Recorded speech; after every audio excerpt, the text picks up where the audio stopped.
One question that we do get is, how do I know when to teach live or synchronously when I'm a middle school core teacher and I have both in-person and virtual sections? Hopefully this very unpolished screenshot video will help you get your mind around that schedule. So let's jump right in. As you know, all middle schools across the districts, and high school too, are working on an odd-even block schedule. You know that means that on odd days you have your odd blocks, core 1 and core 3 blocks, and on your even day you'd have your core block 2 and core block 4 as a core teacher. This is just a sample schedule, and we'll walk through what it looks like, but you can apply it to the other grade levels. So let's say you are one of those teachers that teach both in-person and virtual classes. So this is just an example. Let's say your core 1 block is in person, your third block is in person, your second block is in person, and your fourth block is virtual. How do I know when to teach live or synchronously? For those 3 in-person blocks, you can teach live anytime that block happens. So on September 9th, you will host live synchronous sessions for your odd block days for your core 1 and your core 3 blocks. Then the next day, on the 10th, it's an even block day, you could host a live synchronous session in your second core. So for in-person sections, you can be live anytime that core block is happening. Which brings us to virtual. The complicating factor here is that we have students who have teachers either from different schools or even within their same school that their schedule may represent a conflict. Example, you are a student and that student has both their ELA teacher and their math teacher, their virtual student and the virtual teachers. Those virtual teachers both have been assigned core block 4 as their virtual block. So a student could have an ELA teacher and a math teacher who have been assigned their virtual section, both in core 4, and they could compete for that student's time or double book that student. So working with the middle school principals across the district, we've decided that we'd rather have an insured experience and have dedicated time where you can be guaranteed access to your students live based on a schedule that looks something like this. What we need to do is designate odd and even days as ELA, social studies, or math science days. On those days, we'll take a block and break it into 2 parts. The first half, or the first 45-ish minutes, and the second half, so that students aren't being asked to be in 2 places at once.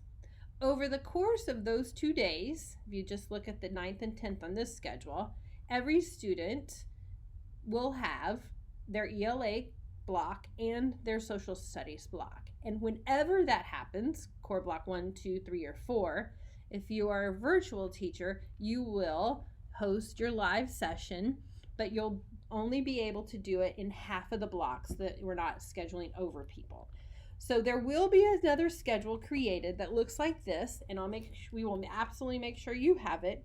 It will align odd even wise with the in-person schedule, but there'll be this added little piece of the ELA social studies math science information.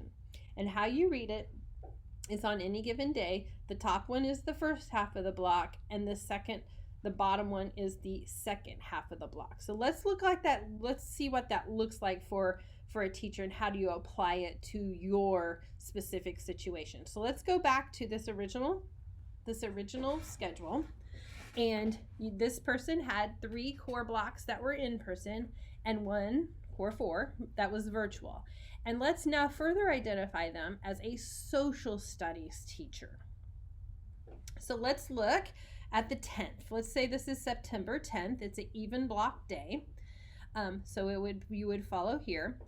Your core 2, you could have live anytime in the whole block because that's in person. There's no conflict. You've been able to schedule it. Kids have schedules. But the core 4 is your virtual. And so in core 4, if you look, social studies on the bottom, so that indicates that you get to have the second half of the block, which would mean you could go live during the last half of that block on Thursday, September 10th.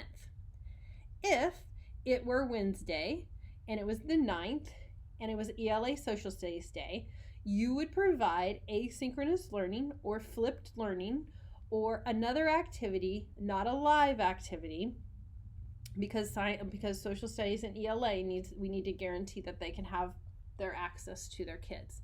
So what do you do when you're not live? You could flip a lesson where you videotape yourself and have students watch that and interact with content. You could provide an entirely asynchronous module in Canvas where kids walk through instruction on the self-paced. You could designate it as a project day where you give them instructions through video and have them watch a couple of those and work through a project. Lots of different ideas, but you would want to make it an asynchronous day if you're not scheduled to do live that day. What that does mean is that you will be able to go live as for your virtual only about every other day that about every other block that you have them. So think in terms of your planning, that's the cadence of every other time can be live. Again, I'm going to recap. If you're talking in person can be live anytime during the block, anytime that block happens.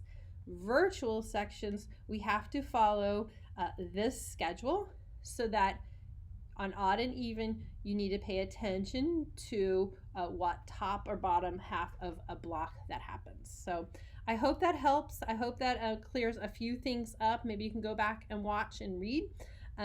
Your IDCs are learning about this soon and will be able to help walk you through and maybe plot out your schedule.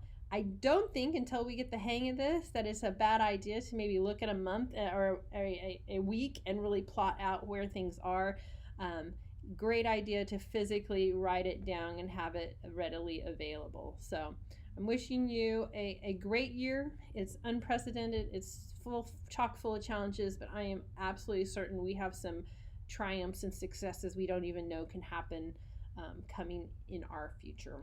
Thanks again for every minute you're spending thinking about this and everything you're doing to serve kids. We will be in touch soon. Thanks.